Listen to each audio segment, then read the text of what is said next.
Bismillahirrahmanirrahim. Assalamualaikum warahmatullahi wabarakatuh. Hamdan wa syukranillah wassalatu wassalamu ala rasulillah wa ala alihi washabihi wa mawalah amma ba'du. Salam jumpa sahabat-sahabat peserta OPOP 2021 dimanapun berada. Alhamdulillah di kesempatan kali ini di salah satu unit usaha bisnis Tarekat Idrisiyah di mana bergerak dalam bidang usaha ikan air asin, tambak udang kini Paname, dan telah hadir di tengah-tengah kita.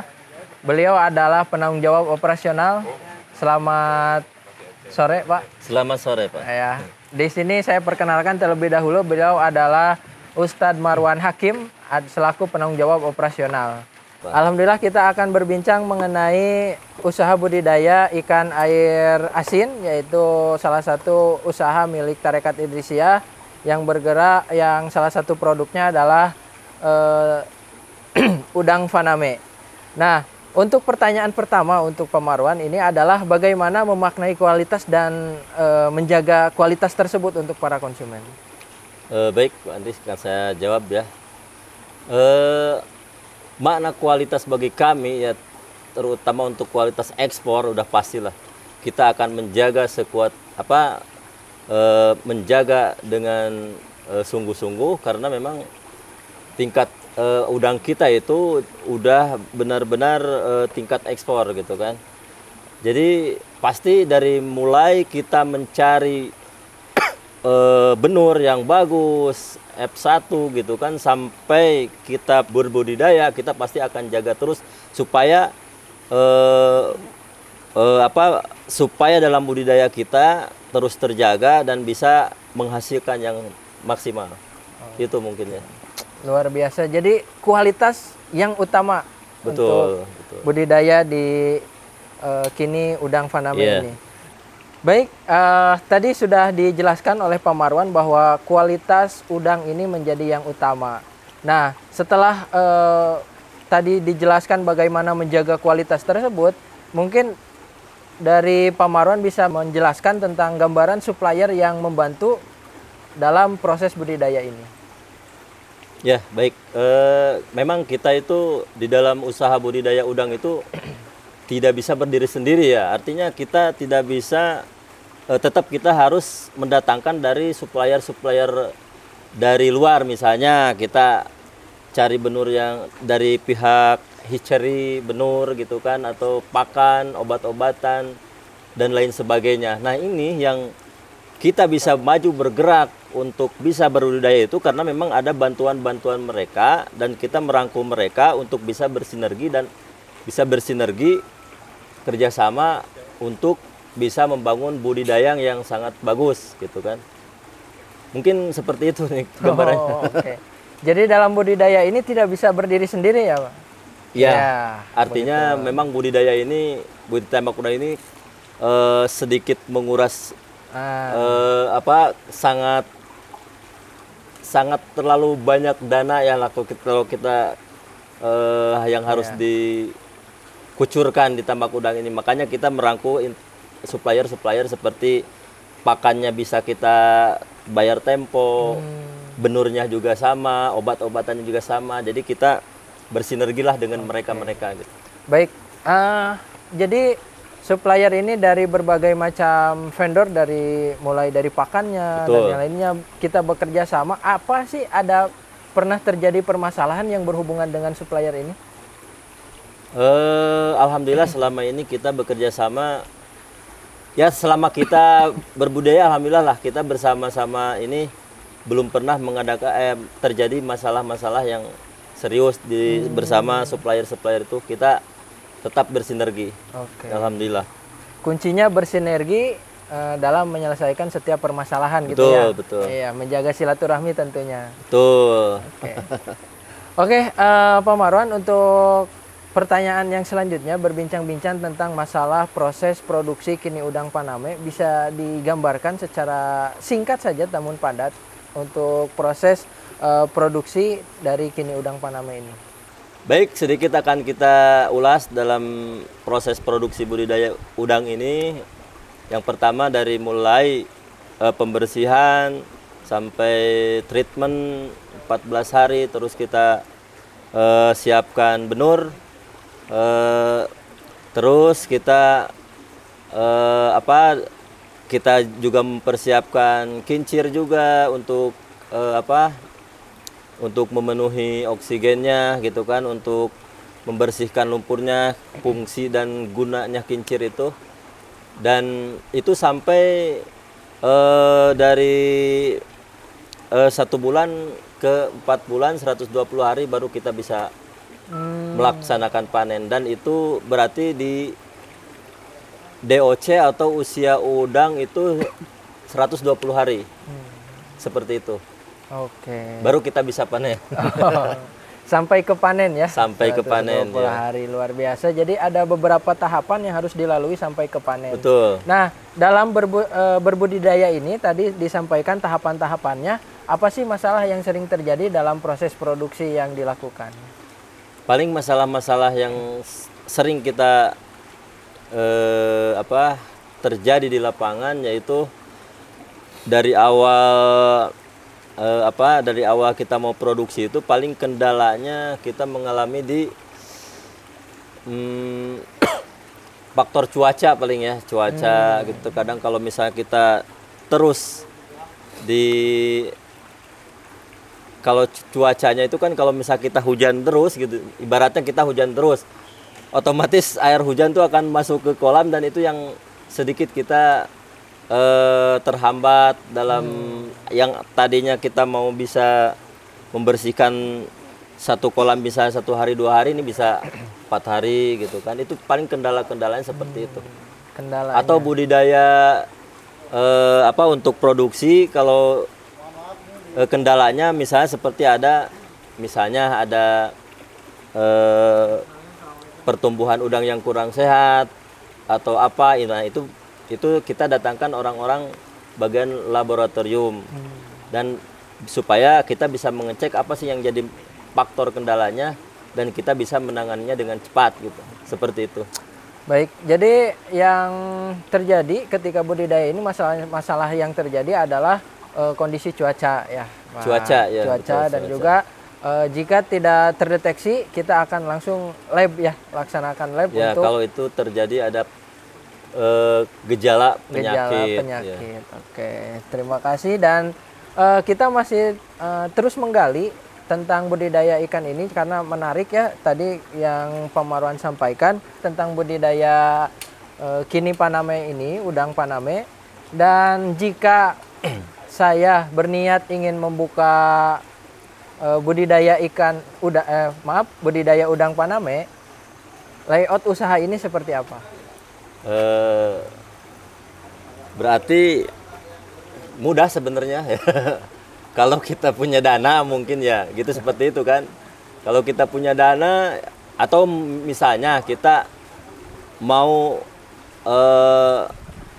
membuka usaha ini, misalnya kita punya kita siapkan lahan yang misalnya lahan 1 hektar, kita bisa bikin jadi 4 kolam misalnya, 1.500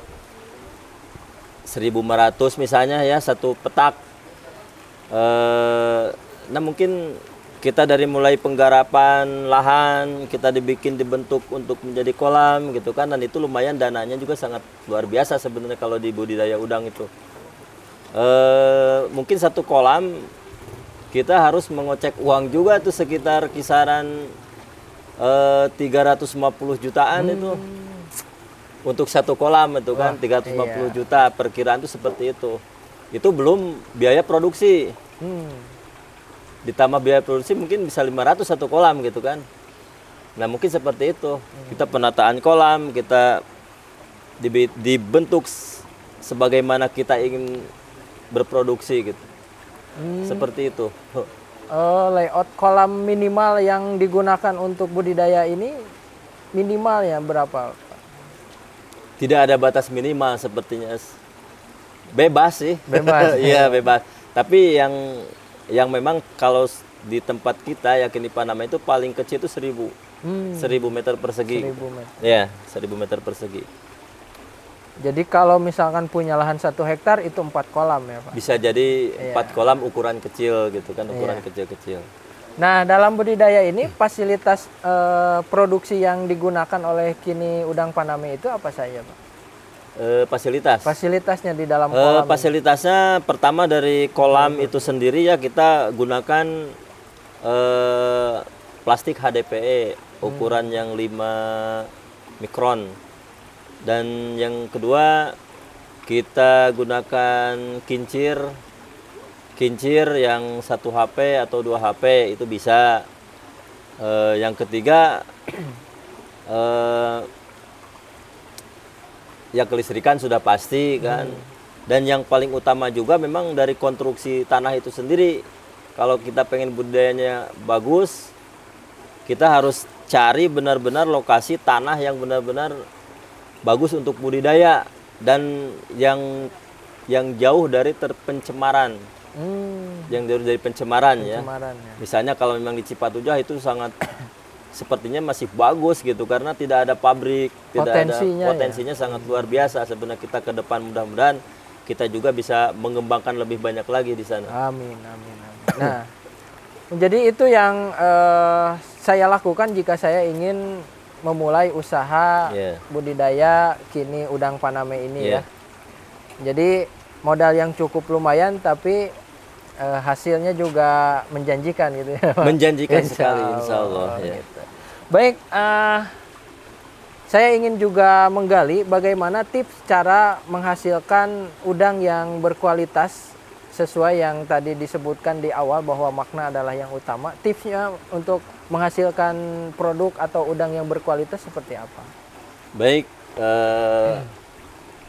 mungkin kalau kita ingin memiliki atau berbudidaya udang yang baik, ya kita dari awal memang dari cara treatment, terus cari benur yang benar-benar kualitasnya bagus, terus dari pakannya juga yang proteinnya bagus juga gitu kan, dan ditunjang dengan di lapangannya itu teknisi-teknisi yang sudah bisa menguasai